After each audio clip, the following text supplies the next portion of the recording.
Alright, welcome back to the Bigwig build. Sorry, my voice is still a little bit off. I still have the flu. So, step 21, the step I've been looking forward to, assembling this steering rack. The whole rack and pinion setup. Quite an interesting setup. I've never built a rack setup on an RC car before. Had a bit to do with rack and pinion setups on real cars, but never in an RC, so have a quick look over and try and work out our order of operations. So yeah, I guess you'll have to start up the top by you do have to note which way these boots go too, I think. So we got this this wire retainer that goes inside these boots. They actually sit inside that raised area there. That should be a groove on the inside somewhere. I think they actually sit inside there. So let's have a look go. See how fiddly this is going to be. Not too bad at all. Alright, so the rod end, I think I'm going to install one rod end first and then put it through the boot. I'm just going to screw on one rod end and still going to keep to the dimensions here, and showing probably a couple of mil of thread sticking out from that ball connector. Maybe a bit too much. I really do need to buy a set of shock pliers for doing this sort of stuff. This is supposed to be a shell queen, and I'll just scratch the buggery out of that shaft. I mean, it's going to be sitting inside that boot, so you won't see it, but still not really the point, is it? So let's get this steering rod in our booty, and I think I'm going to go the other way. I'm going to put it in this way. That way I'm not trying to get inside that boot to get that thread started. So actual size is 59.3 mil, so instead of using the instead of matching it up to the drawing like we normally do, I'm just going to use the calipers 59.3. Thereabouts. I do have to tighten this rail because it's really kind of sloppy. So we got to come in at least a couple of mil yet. That's spot on. So okay, so that's one steering boot done. I'm going to do the other one off camera because you've already seen one. Alright, so I just wanted to show this real quick. I think I have explained this before, but I don't think I've actually demonstrated it. So we need 59.3 millimeters on for our overall length with our rod ends. Now I've started screwing these in, and we have, turns out, 63.3. So that's 4 millimeters too long. Now the thread on this M3 shaft, the thread pitch I should say, is 0.5 of a millimeter. So that means every full turn of one of these ball ends, that's a full turn, that's a full 360 degrees, means it moves in or out, depends which way you turn it, 0.5 of a millimeter every time.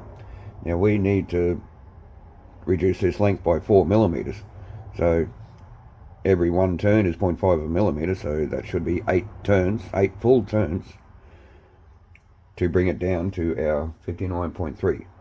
So we're just going to do that. So that's a half, so that's one. Okay, so one turn, 2 turns, 3 turns,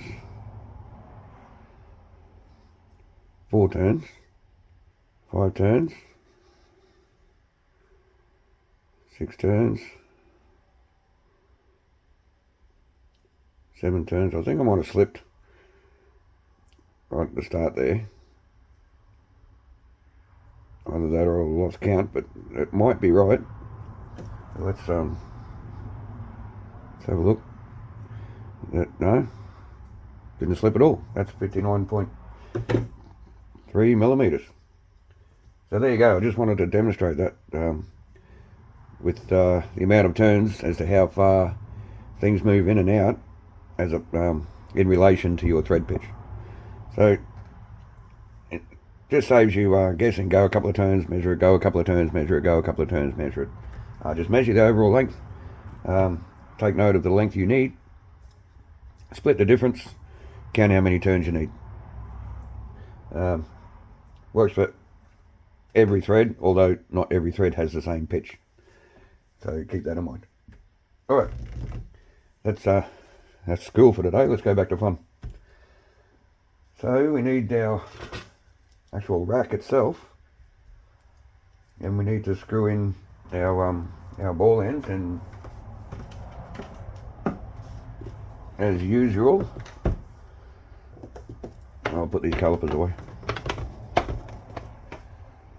As usual, I'm going to pre-tap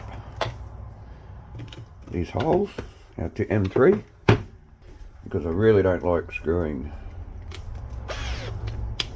machine threads into plastic without an established thread. And obviously always start with your drill going the right way. If it's going the wrong way, you'll end up with a left-hand thread. Okay, so your ball ends just nice and easily just screw in by hand now.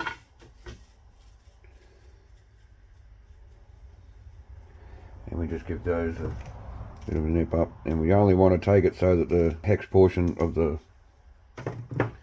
ball end actually touches the plastic, and that's it.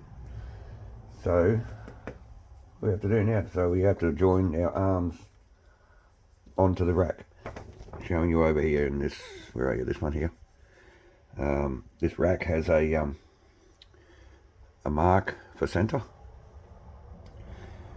which needs to be in the center of that pinion, and also it's showing you the direction that your boots have to face. Here there's a sort of flat on the one side and they curve up on the other side, so they go in a particular direction, so take note of that. Even though if you first put it on, get them wrong, they just spin freely anyway. So, but just keep it in mind, they do go a certain direction, certain way. So we come with the pliers. Oops, slippery sucker. It's actually showing you to do this backwards. Not really backwards, just a different way. So it's just showing you to put the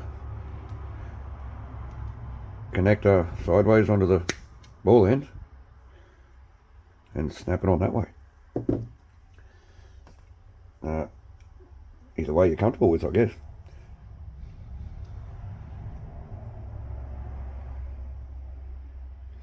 Because both ways work. You just want to be careful you don't pinch that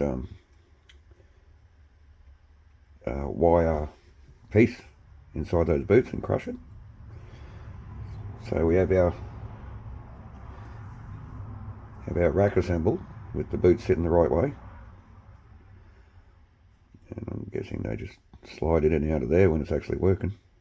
So now there's a whole bunch of grease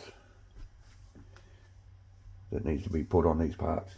So it's saying put anti-wear grease around the ends of the boots here, but it's showing just using normal grease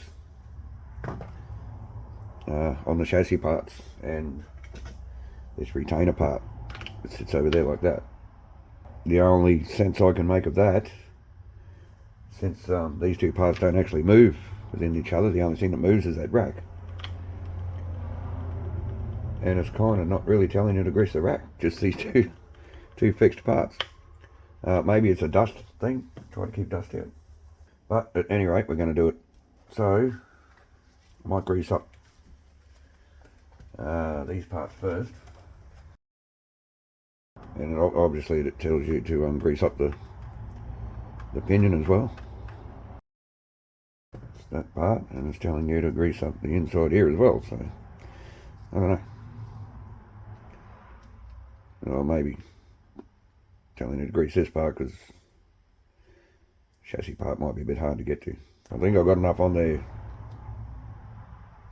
so that I don't have to actually spread it around with my fingers. I might put some in this, in the rack itself. I'd have to try and find some more grease. Now it wants the anti-wear grease around the boots, so I've got some here. The kit does come with anti-wear grease. It's over in the parts bins there somewhere, but this one just came out of our spare parts drawer. I've yet to use a full tub of anti-wear grease on any particular kit. I'm guessing this is for to keep the dust out as well. Maybe help kind of half glue the rubber boot inside the plastic. I don't know, because this anti-wear grease really is pretty sticky, and you want to be careful once you've got the grease on your booties. One, try not to touch it because you'll just spread it everywhere, and two, try not to put it down on top of your nice new beautiful Bigwig manual, which having said that, I'm probably going to end up dropping this thing over everything. Then you guys can have a nice laugh at my expense. So there's our anti-wear grease. I've got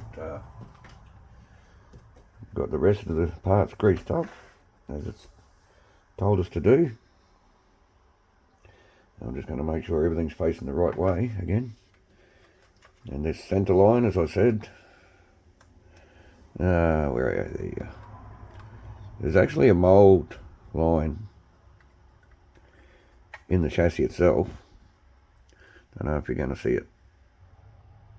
See that mold line in the chassis there? That actually lines up with that center line. So as long as your servo is centered, see if you can find that mold line in the black plastic there and line it up with that mark in the rack, and you should be good to go. So now we need our yellow cover. Right, see, I don't like this. It's not telling you to actually grease the rack up. So I'm going to do that. Kind of running out of grease here. There should be plenty. Again, this car's not going to be run that often. Well, that much I should say. Won't be run often at all. Oh, actually. Right, so this yellow bit, these booties have to go inside that actual yellow bit. So now is where it's going to get messy. You watch. Okay, so if we just slide them in a bit on those rods and get it pretty close to where we need it to be. A little bit more on that one. And yeah, I told you, now that I've touched that anti-wear grease, it's just going everywhere. Okay, so really have your rag handy for this job. And I'm not going to be able to do this and kind of show you what's happening at the same time, but basically this yellow part is sliding over the recess in that rubber boot. So there's a recess there in that rubber boot, and that wire retainer sits on the opposite side of that recess, and just sort of comes together like that. Quite simple and easy. So we just need our 4 3x10 self-tapping screws. So this video is obviously well, I don't know how long this video is going to be, but I think we're just going to, well, now that our steering's in, all we have to do now is attach the front and rear gearbox assemblies and our pretty yellow exhaust pipes on the motor, and obviously the propeller shaft, the drive shaft. And then we can start building shocks, which I'm not going to do in this video, not even in this build series. We have a separate video on building CBA shocks, and they are just standard CBA shocks. Right, so that's a weak point right there. You see that screw is just going into this little part here, whereas this one's got a whole like tower. That is interesting. So just looking at the timer on the camera there, guys, I'm well over 20 minutes of actually filming. How long that's going to be once it's edited, I've no idea, but this might be the end of this video. I don't want to keep this around too long, so I've got my servo tester, and I just want to check. I just want to have a look at this rack actually working before it actually all gets put into the car. That's pretty cool. That's so different to anything else. That's awesome. Okay, so we'll set that back to neutral. So really all we have to do is attach the rear gearbox, exhaust pipes, front gearbox, front suspension mounts, and our tail shaft. Really nothing special there, but I might just do that real quick off camera and bring it back and close out this video, and then we might, the next video, we'll actually see the rolling chassis, and then we can start on the body, which our paints did turn up, so that's all pretty exciting. Right, I'll bring you back in a minute. Okay, so there is our Bigwig chassis basically completed.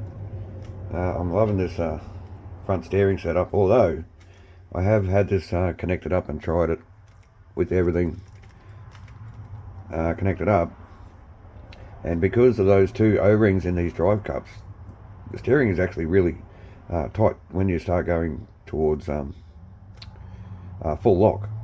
It doesn't really want to get there. I'm going to leave it like that for now. We'll see how it runs around the track, but if it's too much of a problem, we might just take these front shafts out and remove one of those O-rings in there, just to free it up a little bit. But I mean, love them or hate them, these exhausts really kind of make this car, don't they? And with the plug leads and the highlighted rocker covers there, I think it looks pretty cool. We're just going to do a quick mock-up with the body. Obviously I haven't cut the body out yet, and obviously it's not going to fit with those suspension towers. Okay, so we're not going to do that. You're going to have to wait until we paint the body in the final video of this series. So there you go. There's your basic Bigwig chassis, chucking on one of these beautiful stands. Really need to get one of those spinny stands, so we can just spin it around, make it a bit like the professional guys do. Anyway, there you go. Hope you liked it. Thanks for watching. Thanks for your support. And those exhausts are crooked. I can't leave it like that. If I did, Zach would shoot me. There we go, that's better. Okay, he's also straight. So, where was I? Yes, thanks for watching, thanks for your support. Have a great day. See you on the next video. I'm going to build the shocks off camera. So when you come back, we'll be ready to put the wheels on. That should be a short video, hopefully. Sorry about the long video, but yeah, we'll see you then.